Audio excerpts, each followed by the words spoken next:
25 sekitar pukul 20:17, setidak-tidaknya antara pukul 20 sampai dengan 21, setidak-tidaknya pada hari Selasa tanggal 25 November bertempat di lantai 3 gedung tower salah satu TV swasta. Ya, jadi itu lokus dan tempusnya sudah sangat betul. Saya hadir langsung, jadi saya melihat dengan mata kepala sendiri, saya mendengar dengan telinga saya sendiri. Dan apa yang disampaikan pada itu adalah file ini. Jadi ini adalah sebuah tayangan yang saya dapatkan sama persis, identik dengan file yang diserahkan oleh saudara AA tadi ke televisi yang bersangkutan. Dan saya sudah memperoleh file ini juga dari pihak yang berkompeten dari tangan yang sama. Jadi saudara AA menyerahkan kepada seseorang itu juga A1 menyerahkan kepada saya. Jadi ini bukan file yang lain. Ya, ini adalah file yang disebut scan ijazah asli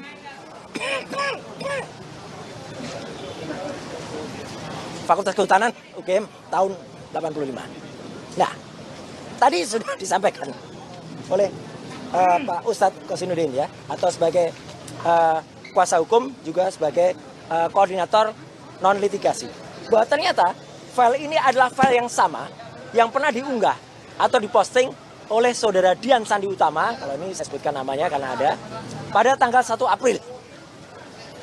Rekan-rekan perhatikan gambar ini. Dua ciri yang sangat jelas. Ada noktah-noktah di lantai bawah, di bagian bawah, dan ada garis yang menunjukkan ini bukan ijazah asli. Kalau ijazah asli nggak akan ada garis ini. Ini adalah kopian atau hasil reprinting, cetak ulang dari berkas yang tidak diketahui itu berkas apa. Jadi dari sumber aslinya saja atau sumber ini sebenarnya bukan orisinal, bukan otentik. Tapi saudara Sandi itu sebenarnya sudah bisa juga, cuman nanti itu belakangan, nanti kita proses. Karena dia menyebutkan ini file yang asli, ini saya upload yang asli. Dengan perbandingan sederhana saja bisa kita lihat bahwa kedua file ini adalah identik. Yaitu apa? Ada garis kertasnya, batas tepi. Ini juga ada garis kertasnya. Ada berkas noda-noda yang di sini berusaha dikamuflase, berusaha dihilangkan. Jadi ini sudah melakukan editing. Sudah berusaha dihilangkan, tapi yang menghilangkan kurang pinter. Ya, dia tidak cakap atau belum belajar secara detail lagi. Dan apa yang dilakukan?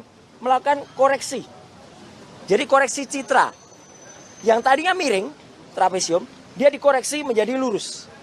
Inilah yang namanya manipulasi atau editing. Jelas banget. Membuat seolah-olah tampak asli. Padahal tidak. Ini dari gambar yang sama. Dan bahkan lebih parah.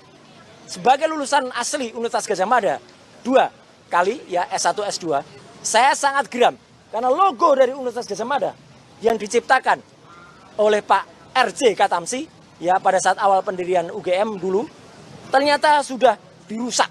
Teman-teman lihat, logonya menjadi tidak indah lagi, tidak lagi segi 5. Tapi dalam bahasa Jawa ini pating pletot ya. Pating pletot itu rusak, lonjong. Ya, kalau dulu huruf A-nya mencorot, kalau ini pating pletot ya. Jadi logo UGM dirusak. Kami sebagai alumni UGM, alumnus UGM ini benar-benar sangat marah dengan ini. Jadi dia di samping sudah merusak, membuat seolah-olah asli, tapi telah merekayasa gambar ini. Dan ini pun sudah kami analisis dengan analisis histogram. Ini ilmiah. Kalau analisis histogram, dua gambar yang sama, maka citra histogramnya itu akan sama. Di mana ada merah, di mana ada merah, di mana ada kuning, di mana ada kuning, di mana ada biru. Ini jelas, ini dua gambar yang identik. Logo Universitas Gadjah Mada itu adalah aslinya seperti ini. Bagus sekali. Logo tadinya segi 5, semenjak tahun 1993, pada saat Dies Natalis UGM, ya tahun itu, di bawah Rektor Profesor Dr. Muhammad Adnan, logo ini disempurnakan menjadi sekarang agak membulat.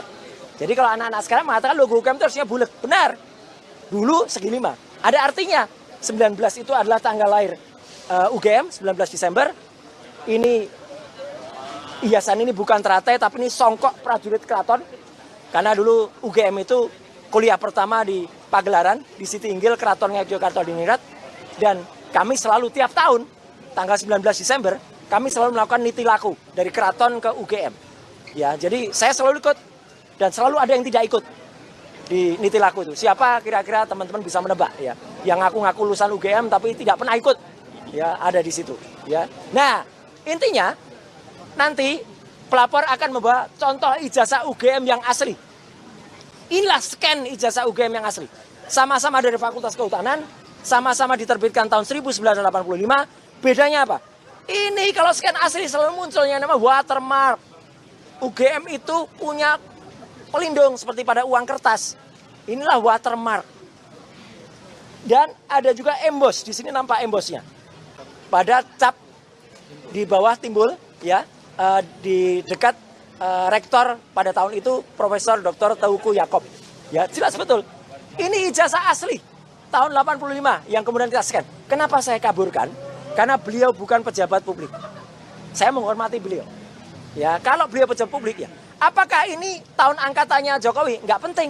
Yang penting lulusan tahun 85. Kalau 85 dan ini pada periode awal saja sudah begini, maka periode yang dikatakan periodenya Jokowi yang itu katanya tahun 85 tapi bulan November harusnya juga sama. Nah, teman-teman bisa lihat perbedaannya. Yang satu nggak ada watermarknya, yang satu ada, yang satu tidak ada embossnya, yang satu jelas ada. Meterainya pun berbeda. Kenapa? Karena memang periodenya berbeda. Ini periode awal tahun, ini periode akhir tahun. Nggak masalah. Jadi kalau ada sekarang saudara AA itu seolah-olah mengaku sebagai ahli meterai ya, gitu. Meterainya merah biru. Itu nggak prinsip. Meterai pada tahun itu memang ada dua macam. Meterai merah pada awal tahun, 2 periode Februari dan Mei. Meterai hijau itu pada periode Agustus dan November. Gitu aja udah itu dipatahkan kemarin oleh profesor dari UNJ ya pada siaran yang ada Bang Kasinuddin ya. Jadi itu clear sekali. Intinya begini. Apa yang dilakukan saudara AA dan dibantu oleh orang yang mengaku ahli digital forensik ya, saudara JS itu yang malam hari itu dia berdebat malam dengan AA di acara itu, malah yang aku ahli itu saya. Jadi dia gugup sekali. Saya tidak tahu file ini. Padahal AA itu mengatakan filenya dari dia. Dan apa yang dilakukan oleh yang mengaku ahli itu, dia mengatakan dengan lantang, saya punya scan asli dan ditunjukkan pada YouTube pada saat DF Talk, ya, Digital Forensic Talk. Jadi itu juga nggak benar, nggak boleh, kata ahli hukum kita, Pak Sang Haji, seorang ahli membocorkan file. Ya, dia membocorkan itu pada tayangan YouTube-nya. Dan malam hari itu dia ngaku, ditanya oleh presenternya, ya, saudara AW, ya, gitu. Dia mengatakan basic questions, mana file aslinya? Wow, bingung dia. Jadi saudara JS pun meneliti file yang tidak asli. Padahal kami dituduh meneliti yang tidak asli. Kalau ahli yang dipakai. Download Tribun X sekarang. Menghadirkan lokal menjadi Indonesia.